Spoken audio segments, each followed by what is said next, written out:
feeling mentally, bodily, and spiritually different than anyone in my family. Drugs and alcohol were the only solution at that time. So the wheels came off. I dropped out of high school and I started running game, after hours clubs, hanging out with seedy guys, you know, allegedly printing counterfeit money in my closet with a couple other guys in a photocopy machine, allegedly. Allegedly, yeah. Supposedly, allegedly. You know, Supposed to be allegedly. I got you.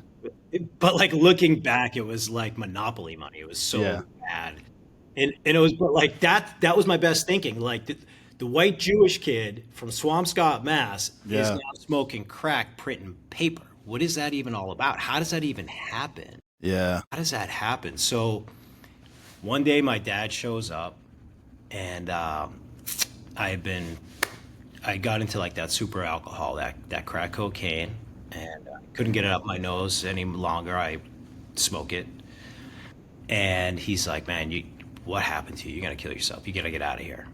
So he gave me 2 grand. He gave my car a tune-up and sent me back to Boston. I was 18, turning 19 at this point, and It's so rugged, man. it was That wild. time frame, yeah.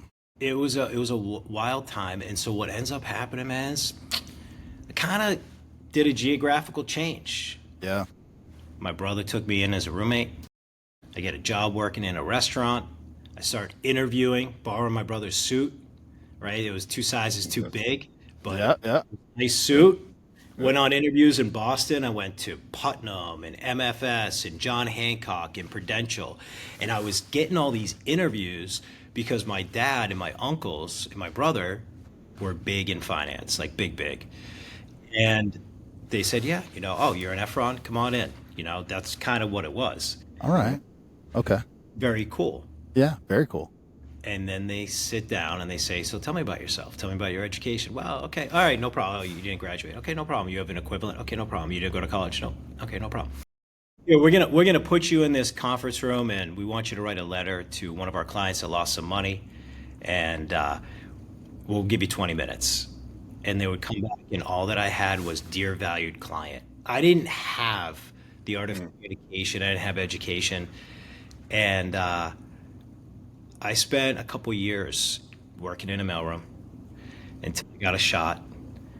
Ted Charles, CEO of Investors Capital, gave me an opportunity, and I quickly latched onto this man and emulated his every move, how he dressed, what he drank, how he communicated. I got securities licensed, and I had a 20-year financial career. Half of that I was sober, half of it I wasn't. Uh, and I did really well. I made my first $1 million at 24 years old. I was a vice president of an insurance company at 24. Wheels came off at 26 because I made so much money and I was so undisciplined and emotionally volatile. And I found myself in drug and alcohol treatment in 2006 for the very first time.